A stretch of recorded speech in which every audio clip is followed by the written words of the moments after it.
Beredar laporan yang menyebut Perdana Menteri Israel, Benjamin Netanyahu, tewas dalam serangan udara besar yang diduga dilakukan oleh militer Iran.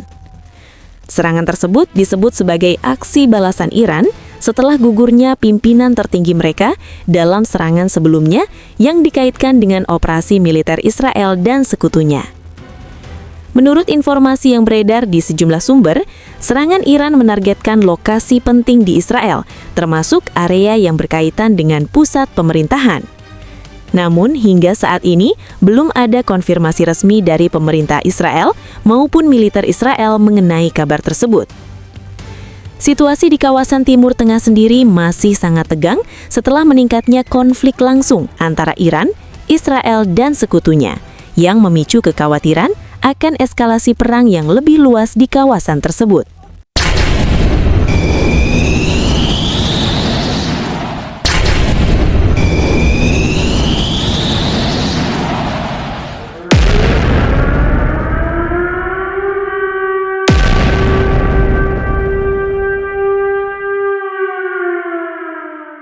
Kali ini Iran benar-benar tak beri ampun Israel, di mana di serangan ke-6 Iran ke Israel semakin menggila dan semakin tak bisa dibendung. Di mana di serangan ke-5 Iran menghancurkan 3 kota Israel. Namun di serangan ke-6 Iran tak lagi hancurkan kota-kota di Israel. Tetapi saat ini, rudal Iran hancurkan industri terbesar Israel, yaitu minyak dan gas bumi, yang berada di ladang gas Tamar dan Leviathan di lepas pantai Mediterania, yang merupakan sumber penghasilan terbesar Israel, harus hancur karena serangan balasan rudal Iran. Bahkan, salah satu pengusaha terbesar dan terkaya di Israel yaitu Eyal Ofer, mengaku alami kerugian besar karena rudal Iran hancurkan ladang gas terbesarnya. Begini penjelasan lengkapnya saat rudal terbaik Iran lumpuhkan industri Israel. Pure reflection of the aptitude and professional care and diligence that has been applied.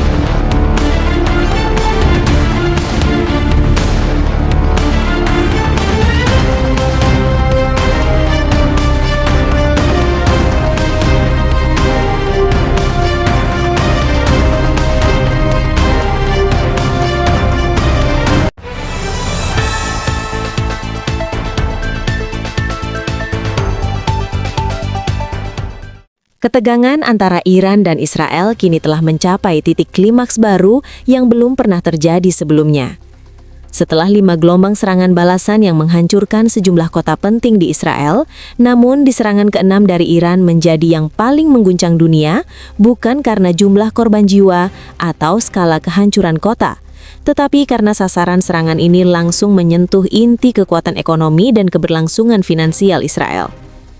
Kali ini, media Iran, yaitu Teheran, mengalihkan fokus militernya secara strategis, tidak lagi menyasar wilayah permukiman sipil atau pusat-pusat kota, tetapi menghancurkan sektor energi dan industri terbesar milik Israel, termasuk ladang gas alam dan minyak bumi Leviathan, Tamar, Karis, serta pusat industri berlian dan teknologi tinggi di Ramat Gan. Dalam pernyataan resmi yang dikeluarkan oleh Kementerian Pertahanan Iran, serangan balasan ke-6 ini adalah bentuk dari respon strategis yang diarahkan pada tulang punggung ekonomi musuh. 3 rudal jarak jauh canggih, Emat, Gader, dan Heibar Shekan diluncurkan dari pangkalan rahasia di Provinsi Khuzestan, menyusuri udara Laut Mediterania dan menghantam infrastruktur vital Israel di sektor energi yang selama ini dilindungi secara ketat oleh sistem pertahanan udara Iron Dome dan David Sling. Namun, untuk pertama kalinya sejak konflik meningkat, sistem pertahanan tersebut tampak tak mampu mengantisipasi kecanggihan rudal-rudal baru buatan Iran. Ketiganya menghantam titik-titik utama ladang gas dan minyak bumi di Leviathan dan Tamar, menyebabkan ledakan masif dan kebakaran yang tak kunjung padam selama lebih dari 16 jam.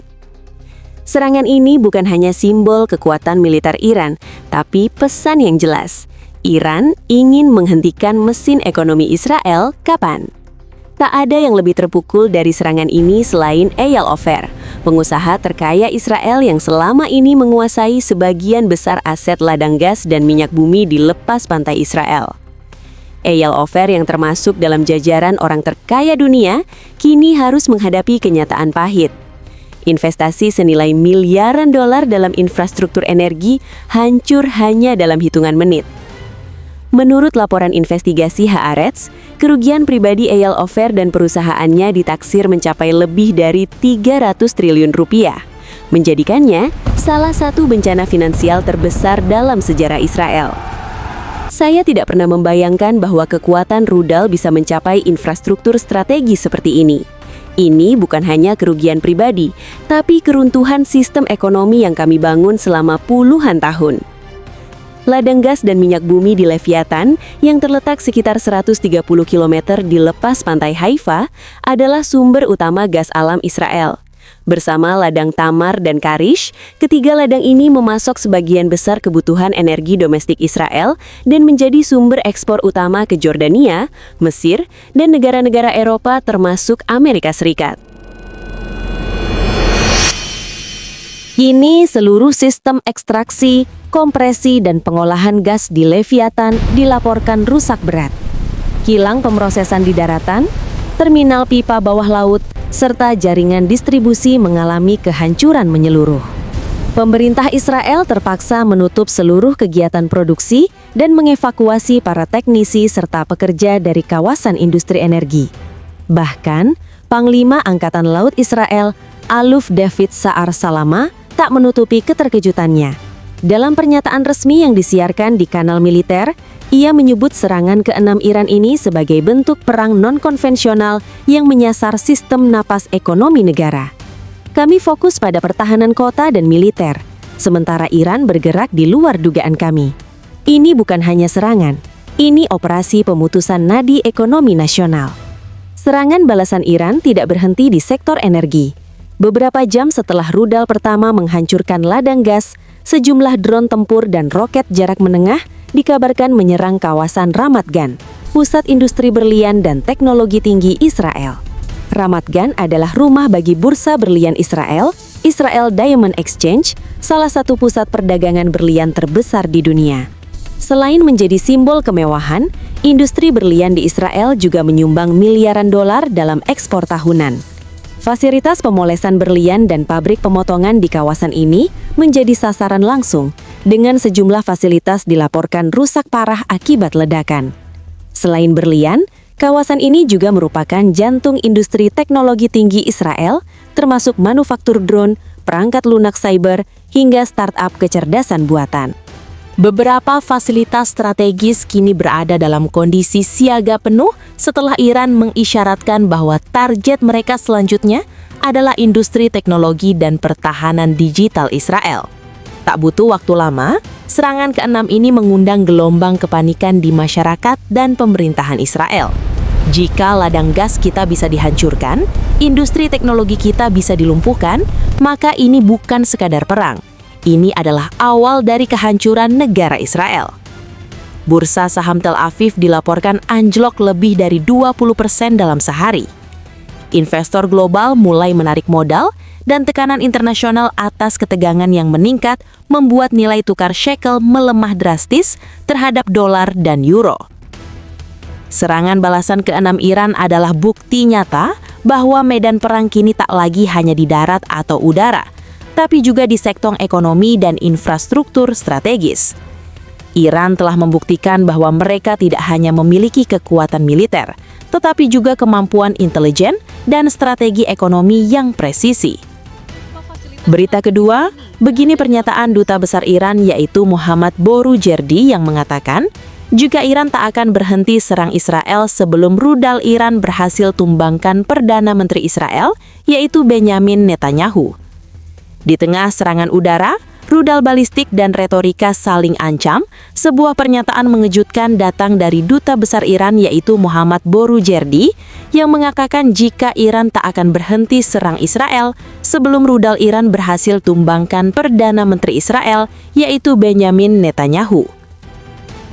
Ia tidak hanya mengutuk Israel, tetapi secara terbuka menyerukan pembunuhan terhadap Perdana Menteri Israel, Benyamin Netanyahu, sebagai syarat mutlak bagi berakhirnya konflik berdarah ini. Dalam pidato resmi di kantor kedutaan Iran, Muhammad Boroujerdi dengan lantang menyatakan bahwa Iran tidak akan mundur satu langkah pun dalam perang melawan Israel. Selama Netanyahu masih hidup, perang ini akan terus menyala. Kami tidak datang untuk bernegosiasi, kami datang untuk menghapus akar kejahatan. Rudal kami tidak hanya ditujukan pada tanah, tapi pada simbol keangkuhan Zionis, yakni Netanyahu sendiri. Pernyataan ini bukan hanya mencerminkan amarah pribadi seorang diplomat, tetapi juga merefleksikan keteguhan Iran secara nasional dalam menghadapi agresi Israel dan sekutu-sekutunya. Pernyataan Duta Besar Iran, yaitu Muhammad Borogerdi, tidak lahir dari kekosongan. Ia menanggapi ucapan mengerikan dari Benyamin Netanyahu yang sebelumnya mengatakan bahwa perang Iran-Israel hanya akan berakhir jika pemimpin tertinggi Iran, Ayatollah Ali Khamenei, terbunuh. Bagi Iran, ucapan tersebut adalah deklarasi perang total, bukan hanya terhadap militer Iran, tapi terhadap ideologi dan kepemimpinan spiritual negara tersebut. Dan Muhammad Borogerdi dalam posisinya sebagai duta besar menjawab dengan kalimat penuh keberanian. Kami akan pastikan, sebelum kalian bisa menyentuh rambut pemimpin kami, kalian akan lebih dulu menyaksikan kehancuran Tel Aviv dan pemakaman Netanyahu. Dalam pernyataan emosional yang menuai simpati luas dari warga Iran di perantauan dan kelompok anti-Zionis di Asia Tenggara, Muhammad Borogerdi menyatakan kesiapannya untuk mati demi memastikan kemenangan Iran atas Israel. Saya bukan hanya diplomat, saya adalah bagian dari revolusi. Jika dengan nyawa saya dapat memotong satu urat nadi Zionisme, maka saya rela mati hari ini juga. Pernyataan tersebut sontak menjadi viral, dianggap sebagai simbol perlawanan dan keberanian, dan disambut dengan gelombang dukungan dari mahasiswa pro-Palestina di berbagai negara, termasuk Indonesia, Malaysia, Turki, dan Pakistan. Muhammad Borogerdi juga menanggapi ancaman terbaru dari mantan Presiden Amerika Serikat, Donald Trump, yang menyerukan evakuasi massal di Teheran, menyiratkan bahwa kota tersebut akan menjadi target serangan udara besar Israel. Namun, dengan tenang namun penuh sindiran tajam, Borogerdi menyebutnya sekadar perang psikologis murahan. Trump tidak lebih dari penyebar ketakutan. Mereka melakukan ini di Lebanon, di Gaza, di Afghanistan, dan di Irak. Tapi Iran bukan mereka. Kami tidak takut. Kami tidak akan lari. Kami adalah bangsa yang tumbuh dalam tekanan dan tempaan sejarah. Ia juga menyebut bahwa rudal-rudal Israel tidak akan pernah mampu menembus jantung Teheran, karena Iran telah menyiapkan segala pertahanan sejak bertahun-tahun lalu. Muhammad Borogerdi mengungkapkan bahwa Iran bukan hanya kuat karena militer dan rudalnya, tetapi karena sistem kaderisasi yang telah dibangun selama hampir 5 dekade.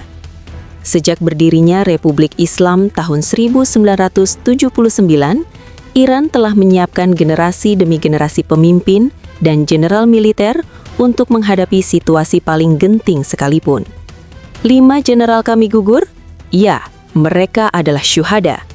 Tapi untuk setiap 1 jenderal yang gugur, kami punya 10 yang siap menggantikan. Pemimpin tertinggi Iran, yaitu Ali Khamenei, sudah menunjuk pengganti dalam waktu kurang dari 48 jam. Tak ada kekosongan, tak ada kekacauan. Ini adalah sistem yang tidak bisa dihancurkan oleh rudal manapun.